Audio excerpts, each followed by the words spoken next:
everybody? How's it hanging? How's it happen? You guys know what it is. This is Kevin from the Chord Progression Podcast. The podcast, what so Magazine describes as the one that initiates profound discussions with rock and metal artists. Line fans cover the creative workflow of the famed musicians and understand the factors that make the band succeed or fall from fame. We are all sponsored by Dark Fusion Systems, the best for your custom computing needs. Get $100 off your entire bill. Code CPPod at darkfusionsystems.com. Link to the podcast below. It's your feature presentation. We're going to St. Louis first, some experimental metalcore. We've got Tim from the band dead7 on the podcast. Their debut LP, Love What You Can While You Got Something Left to Love, comes out on July 11th. We not only talk about the history of dead7, how they got signed to Sharptone Records, but we also dive into their brand new album, their debut LP, figure out how expansive their sound truly is with their experimental style, and why there's a massive difference in a lot of these songs that include songs like Please featuring Marcus Vick from Invent Animate, Floating featuring Aaron Matz from 1056, Dope Sick, Nuclear, Blur, and I mess up Blur and think it's Whole.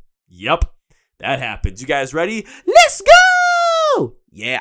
Well, ladies and gentlemen, boys and girls, listeners of the Chord Progression Podcast. You know I love heavy music. You know I fell in love with metalcore ever since starting this podcast. And we found a band from St. Louis that definitely experiments with more of that metalcore side, bringing a lot of electronics, keys, literally anything you can think of into this as well. And so good, they got signed by Sharptone really quickly with the debut LP, Love What You Can While You Got Something Left to Love, coming out on June 11th, 2025. They've got 10 songs for you to really dive deep into, get to know them, especially before they blow up, because by the time we bring them back for their second album, you're going to be like, why didn't I get into them for the first one? So please welcome Tim from dead7 to the podcast. So Tim, welcome to the Chord Progression Podcast. Thank you for having me. Thanks for being on, man. How is everything going in your world? How's everything going in the world of dead7 as we get close to the release of this debut LP? Yeah, I mean, we're super pumped for it, really. We're just still kind of we recorded the album some time ago, and it was like it's just been it's more work than just recording the songs. Like, you're making the artwork, you're getting music video shot, getting content made, and so we've just been kind of grinding on that, and excitement's been building as we get closer to July 11th. Oh, we'll be ever so close by the time this episode releases. By the time this episode releases and everyone watches, it'll be like, when'd you guys record this? Well, we recorded it, in June, but it'll be like, oh my God, the album's about to come out. Everyone get ready. We got to prepare for this shit. Ah! Perfect timing. It'll be the perfect timing, but I want to get as many people to know about the band as possible, because I had heard some, glimmers of you guys, especially from different emails from Sharptone Records. Plus, I got a buddy in St. Louis that is all over the place trying to find music. He's like, you got another St. Louis band on? Fuck yeah. I should have worn the Discrepancies t-shirt for this just to kind of add to it. But of course, me, I'm like, I just pulled out whatever was nice on a hot day. So I want to get more people to know about dead7, and I want to know about the history of the band. I want to have everyone get to know who you guys are, where you came from, and how we got to this point in time of having you on the podcast today. Yeah, sure. So it's kind of a little bit of a longer backstory, but I'll just go back to Jason and Zach knew each other like they're buddies in high school, and they've always wanted to start a band. They were into the same kind of music, heavy music. And I met Jason some years later through a mutual friend of ours who weirdly predicted we were going to start a band. But so we met. I met Zach through Jason. We started jamming, and we picked up a couple more members. And in 2020, we started playing shows. But then COVID hit, and so that wasn't a thing. So we were really just writing, kind of trying to refine our sound. And in that process, we picked up our other guitarist, D, and our bassist and backing vocalist, Steven.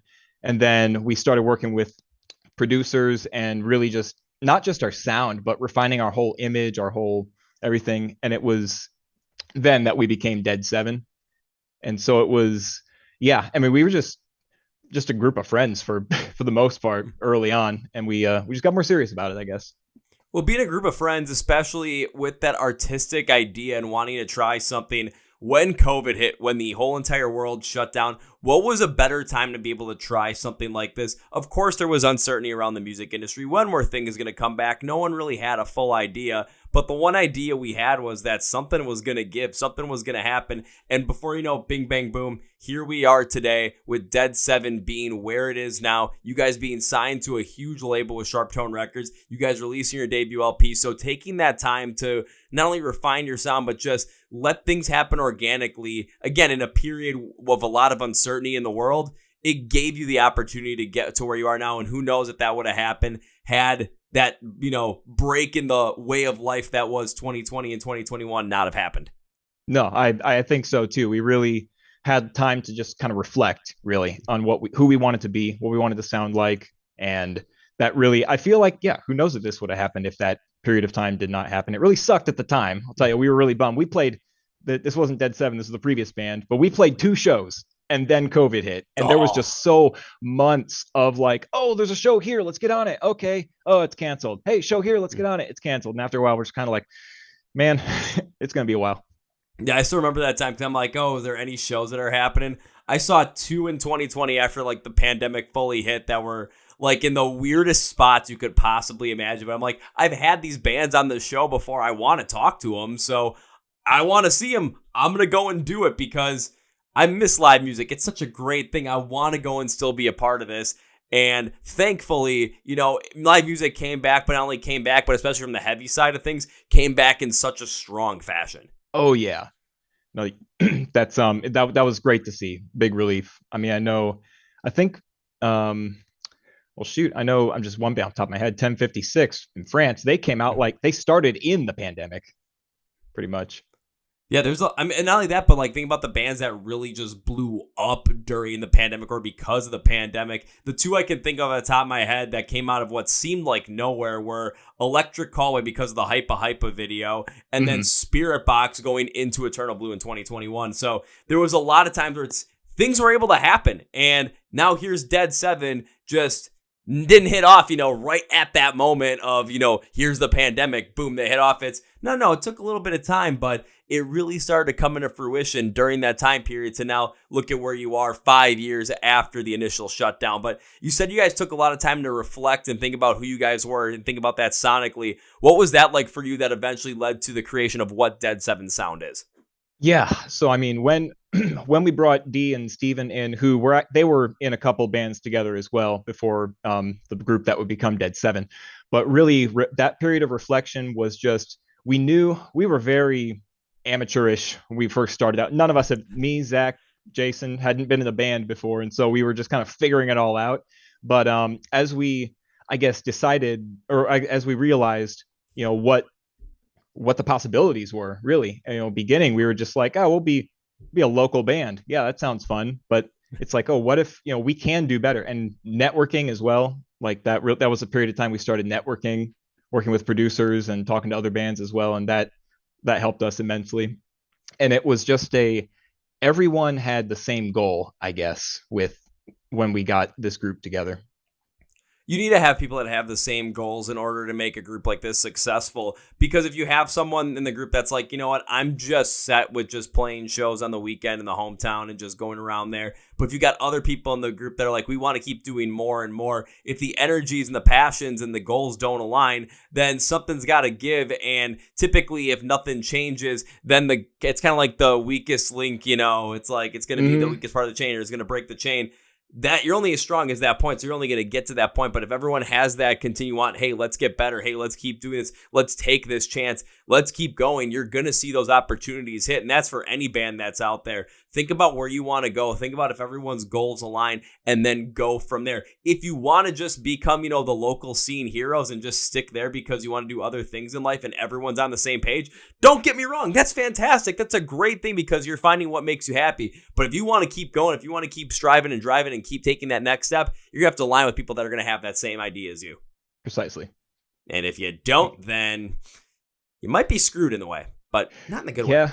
Like you say, you're strong as the weakest link in something like this. But the other thing you said too, which I've heard on the podcast before from a couple other bands, was how you guys got out there where it's you constantly taking chances. You were trying to get in front of as many people as possible, but also networking as well. I think a lot of artists, especially younger artists today, I know we've talked about it on the podcast before. I know you probably haven't seen those episodes, but we've talked about it extensively, and I always like to push it because you never know exactly who's going to be at that show. You never know exactly which people in the industry are going to be able to potentially help you get to that next step. So by being out there and being vocal and being connective, you never know exactly where you're going to get, because had you guys not done that, would we be talking today? Would you guys have a record deal with Sharptone Records? Would you guys potentially be having a tour that's going to span the U.S. or be on a support run that spans the entire U.S. come the late summer, early fall? I don't know, but probably not if you didn't have that network drive, Absolutely. And it was, it when we first started, we were maybe, not naive, but like,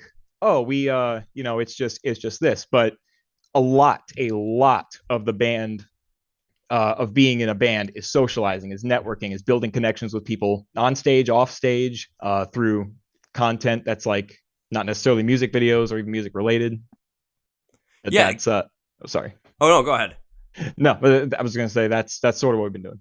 Well, I mean, you said that earlier, too. That's kind of what you've been doing, especially not only in the album run-up. You said it took some time. The album's been, musically has been done for quite some time. However, there was so much more that got put into it that has to happen. And that's one thing I do want to touch on because, of course, from our perspective as fans, we know it takes time to release new music. We know it takes time to release the album and go through all of that, but we might not have that full understanding of every little aspect that goes into it. So outside of just making the music, what has this release process been like for what you've had to do, what you've had to create, and what you've had to essentially accomplish in order to make sure that this release come July 11th is going to be a big success?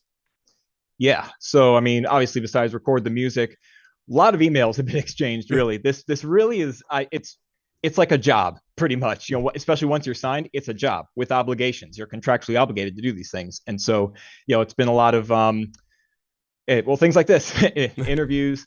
Yes, a contractually obligated interview, ladies and gentlemen. That's what we're here for. But yeah, music videos, visualizers, other content, and then we're just getting the artwork done, getting the supplemental content done. And it's oh man, I know we've done more than that, but in preparation for this release, it's been a lot of just preparation. That exactly. We just want this release to be as good as it can. We want everything lined up so that when it hits, it's just going to have as good of a chance as it can. Well, that's exactly what you're trying to go for. That's what every artist is trying to go for. Make sure that every release can be as good as possible and the best that possibly can. But of course, when it's, your debut LP and you're signed to a record deal, all right, there are so many other things that have to go into it. You said music videos, visualizers, emails, any kind of piece of marketing, different pieces of content they have to make for social media, for all different platforms as well. Doing stuff like this. Just these simple things that people potentially overlook, and just the things that just to get your name out there, get the word out there, just, commenting on people's posts or people's videos of them asking for what kind of new music is out there, going on Twitter, going to Alan Harrington's thing where it's like, oh, what's, on the release radar, just commenting your guys' own stuff just to get it in the zeitgeist. Commenting on our metalcore on Reddit just for the hell of it. You never know what's going to happen. It takes a lot of time, and it's not the most enjoyable thing because, you don't see the return on it immediately. And if you do see the return on it immediately, typically you get, a lot of negative comments because you're like, oh, you're trying to like self-promote your band. And it can be a little dejecting. It can be tiring. It can be cumbersome. But without doing that, then you're just going to be in the same spot that you were beforehand, or you're just not going to make it much further beyond where you actually are. So you have to have that mental strength to just keep pushing forward, even when you're tired, even like you having another job to, support yourself until this fully gets off the ground and dead7 can be paying all the bills for you. It's like a whole second job. It's like a whole second piece of energy in life that you have to be so focused and dialed in on in order to make it a success that it's going to be. Exactly. No, it's a job I enjoy very much, but doesn't pay yet. We're gonna say yet, but yeah, the going back to like just the importance that we put on this debut album was when we all sat down to record this record. We just we were talking with our producer, and he was like, "You only get one debut. Like, this is our debut LP, and this is our signed debut. You only get one. We just want to go for it." Yeah, you only get one, and even think about, other artists that it's like, okay, they've left other projects and started other bands too, but it's not like the same feeling of a debut. A great example would be like, you think about 3 Days Grace, and then when Adam Gontiel even started Saint Asonia in 2015, when Saint Asonia released that first record, it was like, okay, this is the debut record for Saint Asonia. However, we already know exactly what Adam's voice sounds like. We know what we love about his style of music, so we're anticipating stuff like that already. We're not having that, we're going to this completely fresh or completely blind, or we don't know what's about to happen. So that mentality of remembering that this is your only chance at a debut release, that's something to really remember on, to make sure that whenever you get a moment where you're not sure if you should be still doing this, or you're tired, or you're like, man, I just want to take a break or something. It's like, well, you can take a break from this once the release is out. Exactly. No, that's going to be, I mean, it's still surreal now, but it's going to be even more surreal when we're seeing our album out there. We getting just all that, we're getting vinyls too, and just all this help from like all the support we have from the label has only boosted our possibilities. It's going to feel insanely real when you get that vinyl in your hands. You just sit to look at it and think about, it's like, we made this. This is ours. That was, yeah. I mean, when every time we get a song done and like mixed and everything, I listen to it and I'm just like, man, this is us. This is our band. That's Jason. Like, that's Jason. That's me. That's me on the guitar. What's going on here? It's like hey, look at us. Who would have thought? Yeah. You never know. But you said you're getting a lot of support from the label too, which of course is always a great thing for any band that's signed, any band that's trying to put out their debut LP. But now I need to hear some story time. When it came to you guys getting connected with Sharptone and signed with Sharptone, what's the story behind that? We thought it was fake at first. We were like, what? Hey, this guy just messaged me and he says from Sharptone, what? And then we all were just kind of stunned at first. And they reached out to us. We have gotten the attention of the adults. That's kind of how we like, okay, the important people have noticed us. What do we do now? Like, let's capitalize on this. And it was, it was actually a process too. Like we had to hire lawyers. We had to do it, like, just because of the contract and everything. Like it was, I'm Googling too, what to do if your band is offered a record deal. Like I just really had to, because we'd never been in this situation before. We were just like, okay. And we researched a lot about it. We were researching a whole bunch about just how labels work. And I mean, we kind of already knew, but like we wanted to make sure we knew.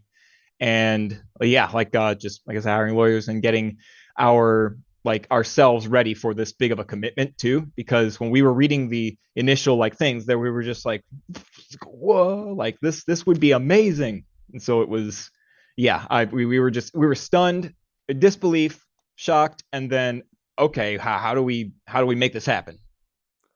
Well, first thing is I gotta say that I've heard other stories about people getting signed to Sharptone on this podcast.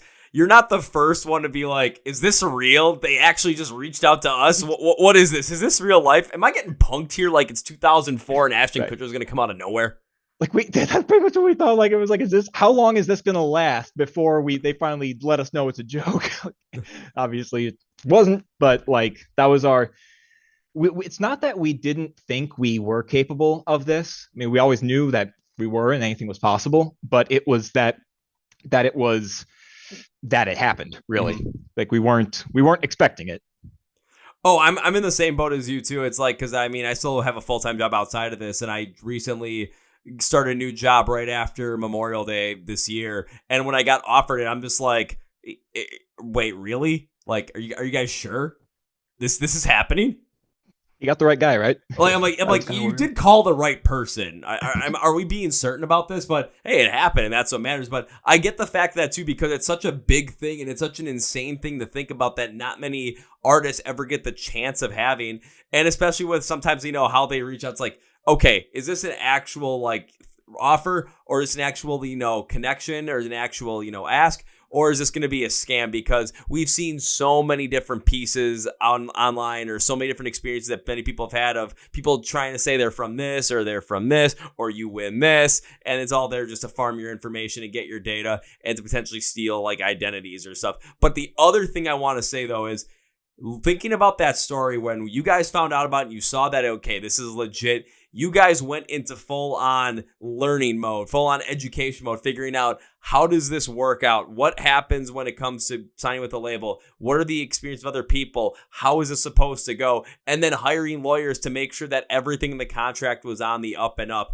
You were not taking this like, oh my God, we got signed. Let me sign anywhere. And just whatever happens, happens. You took the absolute time to make sure that you were fully educated on what you needed to know going into this deal, and going into the contract signing, so that, now you know where expectations lie. You know exactly what's expected. You know what's expected of the label as well. And there's no, fine print that says that someone can do something if something happens, which is really crazy. But of course, they're going to put that in. Someone's going to put that in there and then pull it out at the last minute to save their butts. I'm not saying Sharptone would do that, but We've seen way too many TV shows and movies where something like that might happen, and probably have heard some stories about that actually happening in real life. You can probably just Google it too.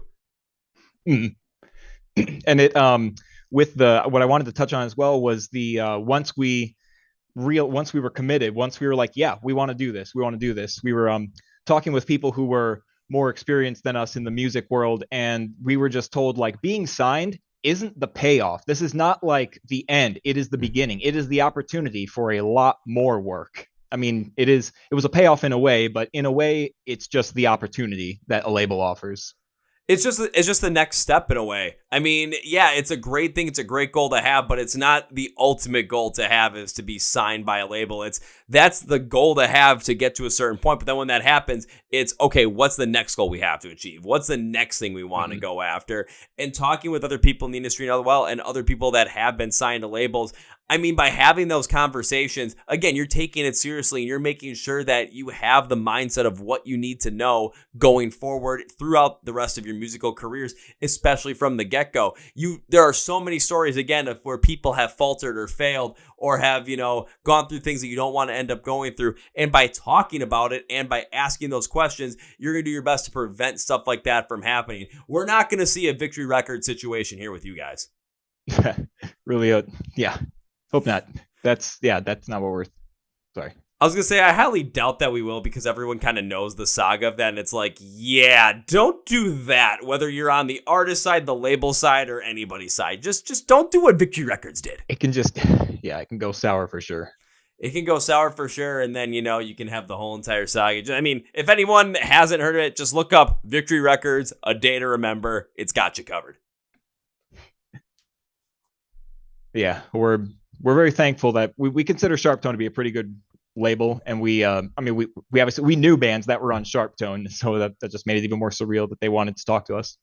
In my over 6 years of doing this podcast, I have never heard a bad thing about Sharptone. I've never had a bad experience with anything from Sharptone, so I got nothing but love for that label as well, because hell, they produce some of the best music and have some of the best bands out there on their roster. Now Dead7's a part of it too. Hell yeah, baby. I didn't even know. I actually didn't know this until more recently. But like they were created by someone who was from Nuclear Blast or whatever. And I mean, I knew bands on Nuclear Blast too, and Nuclear Blast is huge. And so it was, again, just amazing, surreal.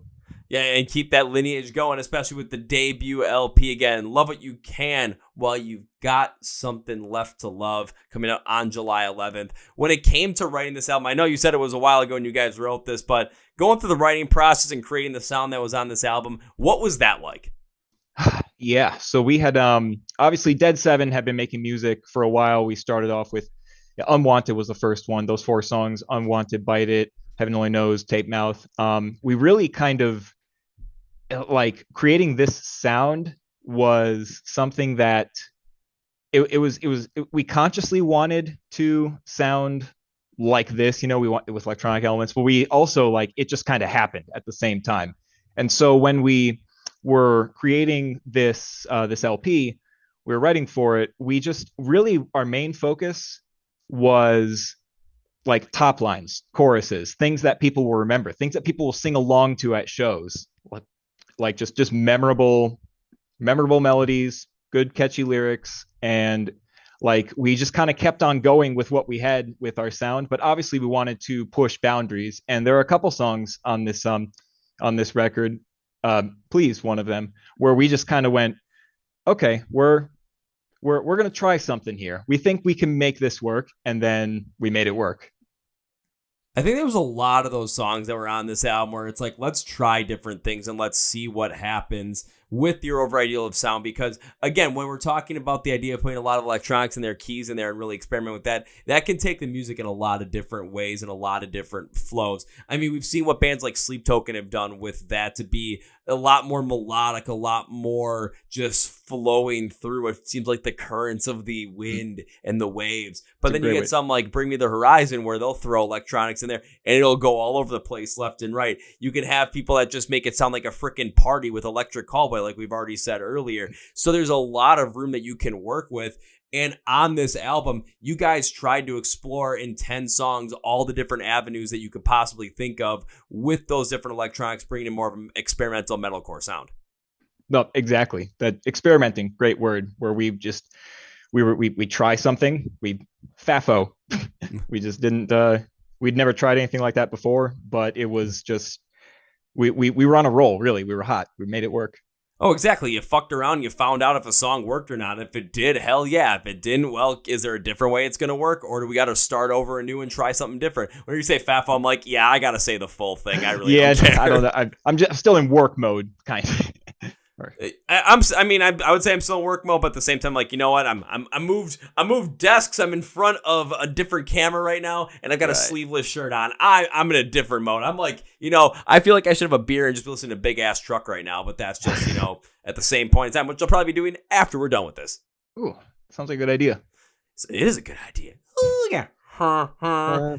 So I do love to ask this question, especially when it comes to brand new albums that have come out, and this being the debut LP from Dead7, this is one that makes me excited. So, of course, at the time we're recording this, I believe there are only 2 of the singles that are out right now, correct? Or are there 3 now? I think it's 3. I really. So I remember Blur and Hole, and I couldn't remember if there was a third one. Blur, Hole. Oh yeah, no, it did come out. Please. Okay, so Please did come out with Marcus Vick from Invent Animate. Yes. And wanted to plug the feature in that. Someone's like, there's a different voice in there. Now you know who it is. But so with those 3 songs being singles, there are 7 other songs at this moment of recording that are not released yet that you should be, anticipating. So I'm not going to ask Tim what his favorite song on the record is, because that's just like picking your favorite child, especially when you're experimenting with sound. You can't do it. So I'm going to go a different route. So Tim, when it comes to the brand new album, which of the non-singles are you most excited for people to hear on release day, and why?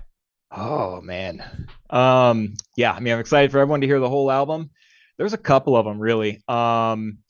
We have one song. It is it's going to be released with the album. When we wrote it, like, intentionally as okay, we just want something like kind of out of left field, something that people wouldn't necessarily expect from us, but something that we can still rock. And I think I said, Nuclear, that the song I'm talking about, is when we were just, that one was, we wanted a left field song. We wanted something, again, with top lines, choruses, and a just that grooved, had a good vibe. And that one, because it's so, it's still dead7, but it's also a big kind of growth for us with our sound, that I'm excited for people to hear it, because we were excited when we were recording it, like, oh, okay, we're doing this now. Okay. Oh man. And also Dope Sick is a pretty good one. Very chill song. And it's, again, not quite like anything we've ever done, but oh god, yeah, there's so pretty much every song on this album is an experiment in some way. Oh yeah, every song is an experiment in some capacity. And because I'm looking through like my notes too, I'm like, okay, you brought up Nuclear, you brought up Dope Sick. I'm like, okay, which song? I'm like, okay, what did I say about these songs? Because of course I can listen through. I'm like, I just want to make sure I remember exactly what I thought about when I was listening through them.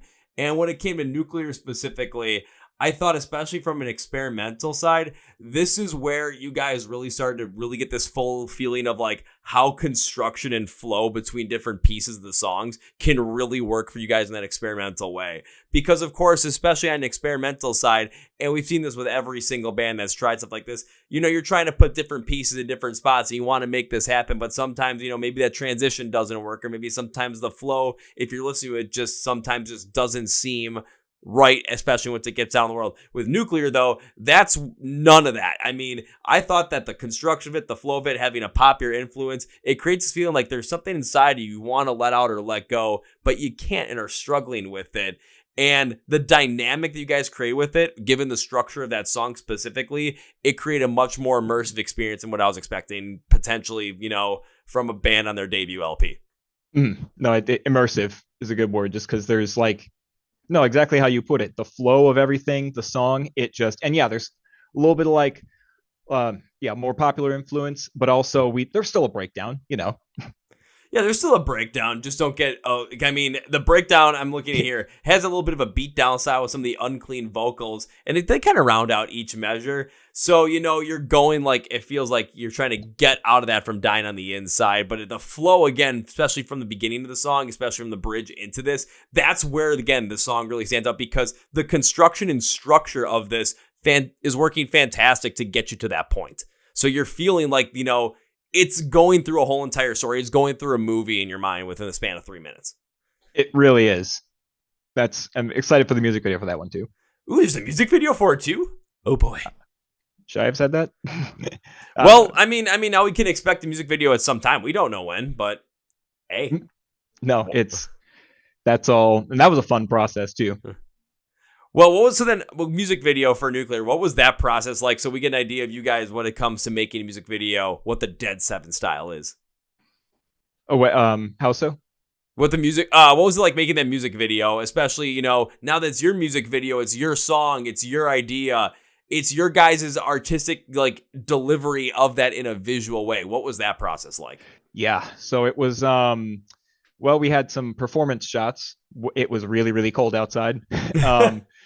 But no, in all seriousness, it really was like I guess I won't give away too many details of the video, but we did a lot of like the whole music video kind of had like Jason being buried in a hole, things like that, where it's just more just like illustrating with not just, shots of playing or characters or whatever. It's like being buried in a hole and stuff like unexpected, maybe.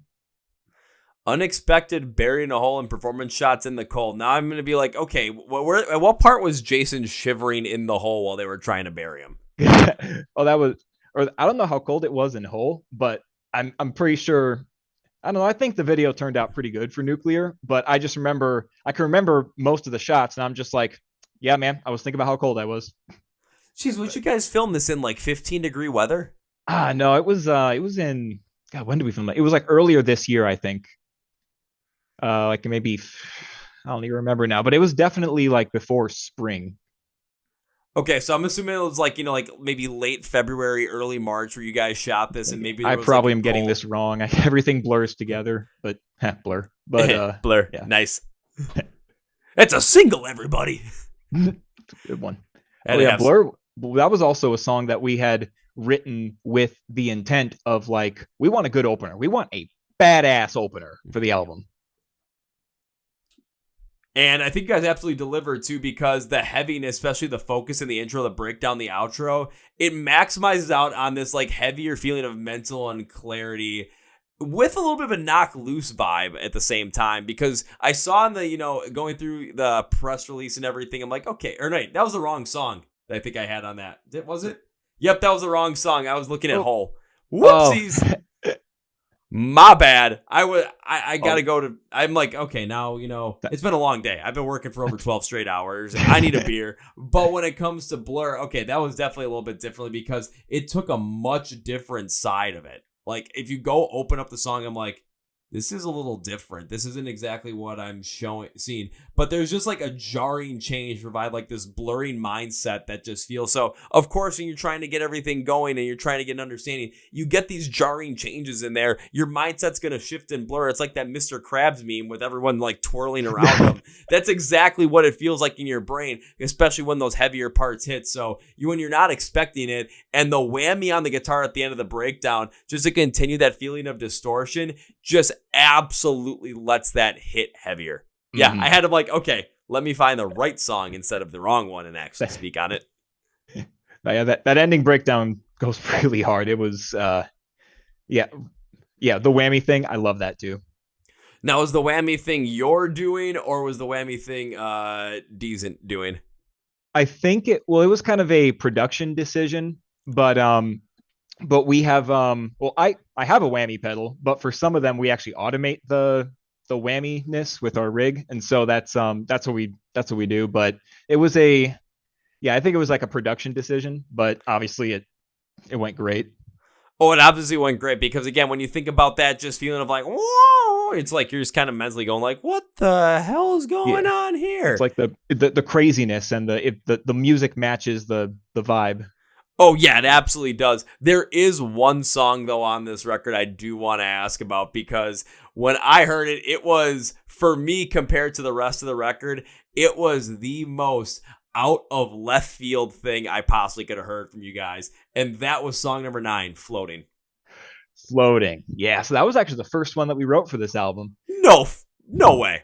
We came in, started with the heavy shit, and the Aaron Matz feature on that one is like I said, I'm a big 1056 fan, and so we played a show with 1056, and then reached out, asked if we'd be down to do a feature, and that's going back to networking and stuff, building connections. But yeah, it is. I'm very glad that we have a song that is just wall to wall beat down, sort of. Like the way the riff kind of chugs and then pauses and then chugs, like just the building, the tension. Oh, it absolutely builds. I'm looking again at my notes too, because I remember listening to this, and I was writing down everything, got to song number 9. I'm like, where the hell is this actually coming from? Because this is heavier than what I anticipated from dead7 up to this point. This definitely has more of this just straightforward style to it of just, let's write something heavy and let's have a blast with it. And I wrote, overall, dead7 took a chance here by going much heavier and being much more aggressive with the song in terms of sound, not necessarily as experimental in structure, but it paid off. The use of the heavier cranks in the programming, groovy yet heavy guitars, and unclean vocals throughout allows the song to have the energy and aggression from the get-go and builds on it. But then when Aaron as the feature comes in, it only serves as a way to enhance the heaviness here, but it works so well that the change in vocal style halfway through because of the feature is the absolute lifeblood of the aggression lasting throughout the song. And that really is aggression's how I'll describe that song. It like we recorded it, with just Jason on it. But then we got the feature and we got that put in there. It just it took it to another level of just extreme like heaviness. And I feel like Floating in a way was like we've done a lot of experimenting in the direction of melodies and choruses and everything, but I mean, we also experimented in the other direction where it's okay, let's just go for it, let's just be heavy. Yeah, and by just going for it and being heavy, you get something what I thought was the best song on the record. But then again, I do have a lot more of an incline style towards the heavier stuff. I mean, this whole entire morning before, I went to everything and I ended up in the gym, I was just listening to stuff like Knocked Loose, Straight from the Path, Alpha Wolf, Counterparts, Big Ass Truck, Kubla Khan, I know I'm a Throne, and I'm like, this song here with Floating, it fits perfectly with that aggressive stance and that aggressive style. And yes, do you hear another song like that on the record? Probably not. But are you going to enjoy it, especially when it comes and then going into Dope Sick right after it? Dope Sick is like the absolute palate cleanser of the album after you went through all the experimentation and going through Floating right before it. You're just like, now this song is taking a much different aspect, but Dope Sick closes out the album so well.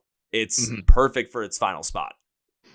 No, we thought so. We thought so as well. It really, and it like We do like dead7's overall, like where we, if you were to average out the heaviness of all of dead7's songs, it would probably be not quite as heavy as like Floating or our earlier song Bite It, but we always want to keep hitting that like that end of the spectrum. Like, no, this, we like this too. We have a pretty diverse range of influences in the band, and I personally partial to the heavy stuff as well, but I like it all. Yeah, because if you have a diverse range of influence, like if your influence is from like if this is the heavy side, or and I got to remember like what side of the camera I'm actually gonna be on when I do this. So this is the heavy side and this is the soft side, and you guys are this far apart with it. You can go anywhere within there and you can really experiment. But if you're like we're only gonna be heavy, well now you're kind of only letting yourself be in this realm. And if you want to try something that really goes all the way in a different end of the spectrum to really bring out a different style, now you're limiting yourselves by creating this larger spectrum of sound. Not only are you leaving your guys' sound and ideas open more for the future, but as time continues to roll on, and I'm not saying, following trends, but of course, the way you think of music now is not the same way you thought of music 10 years ago. It's not going to be the same way you think of music 10 years from now. You might have a couple of different ideas, but it allows you to play along with that and not be stuck in a particular box of sound that I think a lot of artists potentially get locked into. Yeah, no, I was going to say, I love that we're not pigeonholing ourselves in one particular like subsection of the heavy spectrum. Like we like it all. We like it all. We do it all. And the diverse influences helps us too. Like we like everything from like Sleep Token, Glass Waves to like really heavy stuff like Knocked Loose, 1056. And the other aspect about that too, especially doing it on a debut LP, again, you only get one chance at a debut.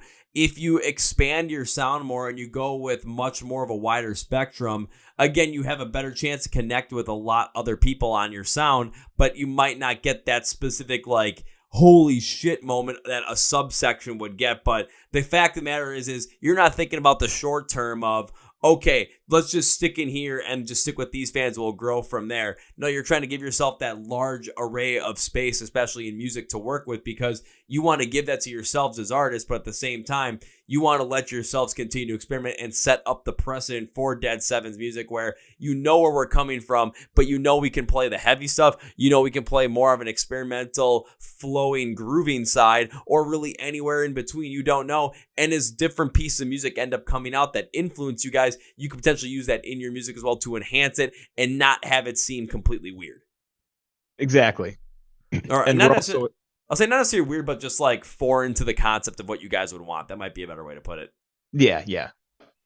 No, I mean we have a I feel like casting a wider net isn't a bad thing. Like obviously we're not trying to do everything, but we know what we're good at, and we can appeal to a wider fan base than we would if we were just stuck in one corner.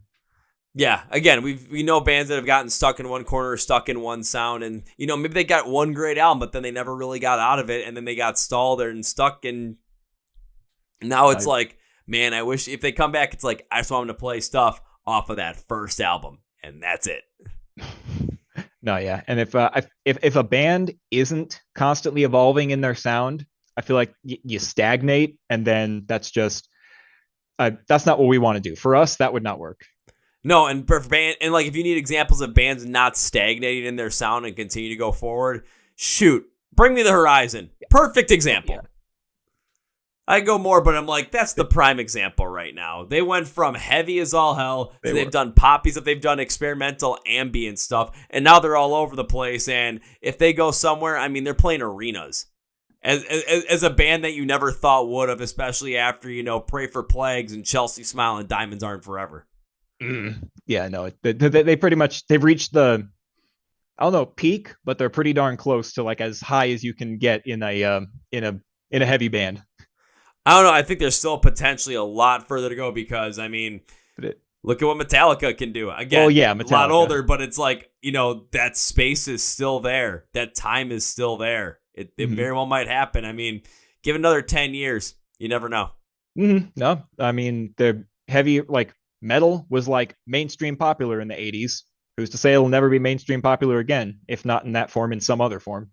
we're starting to see a lot more of that mainstream popularity happen. I mean, we're seeing bands that you never thought would appear in certain places or be in people's mindsets or, in their overall vocabulary show up. I still remember last year hearing the fact that Knocked Loose was going to play on Jimmy Kimmel. It's like they're putting a hardcore band on a late night show and they gave them 15 minutes.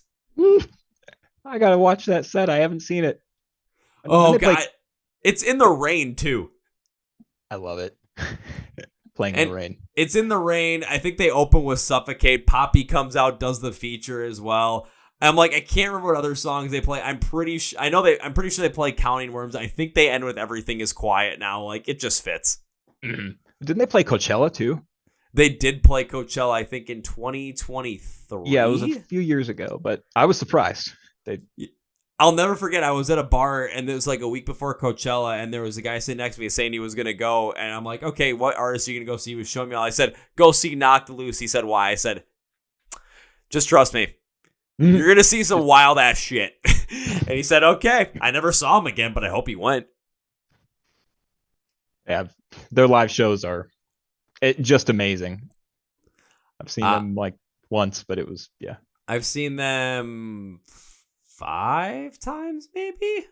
I'm not sure. I got to think about that. It's been a number, but every time is absolutely ridiculous. Mm-hmm. Mm-hmm. And that's kind of energy that you need to have if you're taking it to the max possible level that you're taking it. Especially the one time where a bunch of us, we went to the pit and we just brought a bunch of like those inflatable like hammers and swords and whatnot.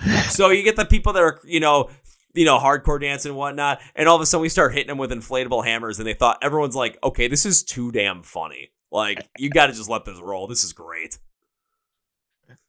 That sounds fun. Should give people inflatable hammers for our pit. Do it. Absolutely do it. I told the guys in Mugshot I was going to make them one, and that's coming up in like that. Actually, the day your album releases, the day I'm supposed to see Mugshot and bring an inflatable hammer that squeaks with the Mugshot logo on it. So I'm going to have to do the same for dead7.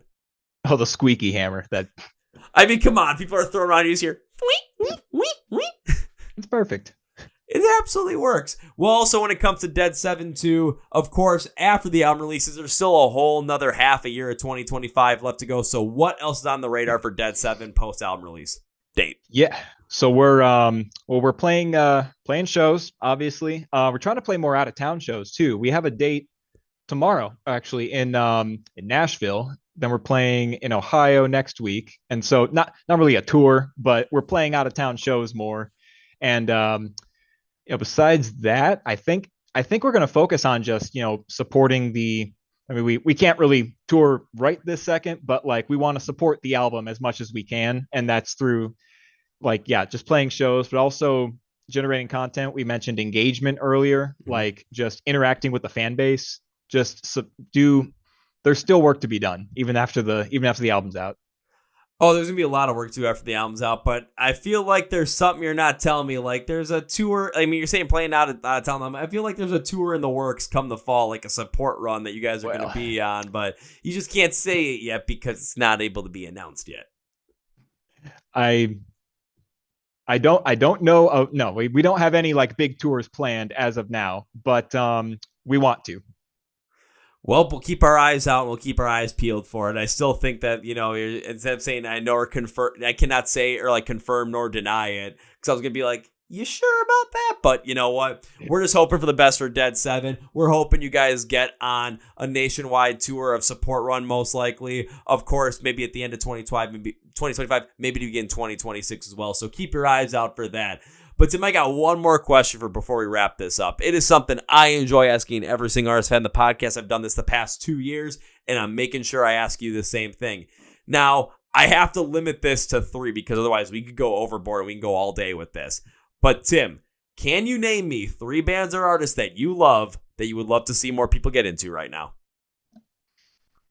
Man, yeah, I mean... Well, I already mentioned 1056, but they're really one of my top like modern hardcore heavy bands. Now I can't decide. So up and coming bands that like I don't know. I did recently start listening to they're kind of big. Glass Waves. But man, there's so many, man. I know. That's why I said, otherwise, if I didn't limit it to 3, we'd just be rattling. Does it have to off. be like just bands that aren't really known, or bands I just would like more people? Like, it'd be cool if more people are getting into. It honestly both. It's whatever you want it to be. Man. Well, this is such a. I mean, Gojira's massive. I'm not going to name them because a lot of people are into them. Okay.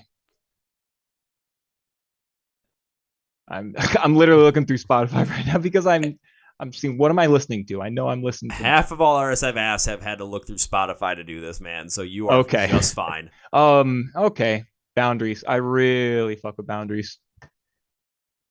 They're just, I like how they have a, like, when I heard what was that one? The one that I'd rather not say was on, but it was like, I was like, these are like old school metalcore riffs done in a modern style. And that was really, I kind of started listening to the heavy music around that time. And so I was just, that holds a special place in my heart, that sound. So yeah, Boundaries, 1056. And I'm going to go with an old band here. I'm a huge fan of Napalm Death. I feel like, a lot of people have heard them, but I mean, I just feel like that's a big, they've just been such a powerhouse for so long in grindcore, in like the extreme metal and extremely heavy music. And I just love them. I feel like they've done a lot of different diverse stuff over their very long career too. Some good calls and a good 3 to pick up. 1056, Boundaries, Napalm Death. There we go. Like, wait a minute, don't mess up. I was about to say 156 sounds. I'm like, I know it's not that one right now, but I get a mix. Like, mentally, it's like, I know they're different bands, but I also get the names mixed up way too many times. That's on me, though. But, well, Tim, thank you very much for joining us today. I really appreciate taking the time. And we're going to close this episode out with 3 things. So first things first, everyone listening right now, yes, dead7 right here with us today. Got a brand new coming out on July 11th. Their debut LP called Love What You Can While You Still Got Something Left to Love. Again, July 11th. Here's what you're going to do. Go script from the podcast where it says find dead7 online. Link symbols for everything social media-wise, YouTube, where you can stream them, where you can get some merch from them, where you can go see and play a live show. All the info is going to be down there in the description. So it's going to be labeled for you. All you have to do is click the link and go. I'm doing all the hard work for you. Just click the link and go, guys. Don't make us sad. So I'm going to be sad if you do. So, well, I'm going to be sad if you don't, I should say. I'm going to be sad if you do let me down. So don't let me down. Now it's time for number 2. Tim, whenever guests of the podcast or join the podcast, I tend to make a certain promise as a way to say thank you. I appreciate taking the time, and I wish you could continue to support the band in the future, and this is how we do it. It's not an if, it's a when I see you guys perform live for the first time. When I do that, I will come and find you. I will come and say hello to you. But the real promise is first round's on me. Right on. Maybe with a squeaky hammer, too. Oh, please. Just boink. It's like, what the heck? Beer? That's... I'll call it the boinkin' beer, but that could go many different ways. Yikes. We're creating random things that are going to be found on urbandictionary.com here in the Chord Progression Podcast. But we're going to close this out by saying number 3, which is I cannot end this episode by saying goodbye. That is way too final. I made you a promise, Tim. Plus, I know there's going to be more music coming out from dead7 in the future, and I want to bring you back on again so we can talk all about it once again. So this cannot be goodbye, my friend. This is I'll see you later. Right on. Woo! Well, folks, my interview with Tim from the band dead7. Now it's time for Kevin's final thought. And for artists that are out there, I mean, this is a great example of an episode before we really dove deep into the record about what it takes to really be a band and what it takes to continue to drive forward to make sure that you achieve what you want to achieve. So let's think about it for a second. Yes, the biggest things that we talked about in that were making sure that everybody in the band is on the same page and has the same goals, because you're only strong as the weakest link. So if you've got someone in your band that's just like, I'm just doing this for whatever, I just don't really care, I just want to play one show a month and that's it, and everyone else wants to really put all the time and effort there and make it to the big time, you're never going to go further than the local scene. You got to get all aligned with your goals in order to do that. You got to got to take networking very seriously. Those connections and those, the connections you make, the people are going to help you get a lot further in the music industry. And you got to be willing to take the chances and educate yourself on what is to come. I mean, signing a record deal, yeah, who knew how much that was going to entail? But by looking it up, dead7 was able to be set with it. They got lawyers to look at everything and know exactly what is expected of them and what is expected of the label. Plus, when it comes to putting in the work, they understand that and know exactly what it takes in order to make it a successful release, what you have to do for music videos, for content strategy, everything around there. But overall, especially when it comes to this debut LP, I love the fact we were able to talk about how they expanded on their sound. Because if you're not going to be willing to expand on your sound, to experiment, then you're just going to sound like everybody else that has ever had a band before, and who really wants to do that? I want to thank Tim from dead7 to come on the podcast. If you want to make sure you're following dead7, which you should be, go straight to the podcast below. It's going to say find dead7 online. Link symbols for everything. You're going to be there. Please follow along with us at the Chord Progression Podcast. Links and labels are down in the description of the podcast below as well. Hit that subscribe button if you're on YouTube right here. Hit the follow subscribe button on Spotify and Apple Podcasts. Hit the like button too to help like these episodes, help push from the algorithm and get more people to know about the Chord Progression Podcast. I want to thank you guys for watching, listening, and that's going to be from me right there. We're listening to the Chord Progression Podcast. My name is Kevin, and you guys know how I end every single one. That was a big, healthy, and hearty. See ya! Yeah!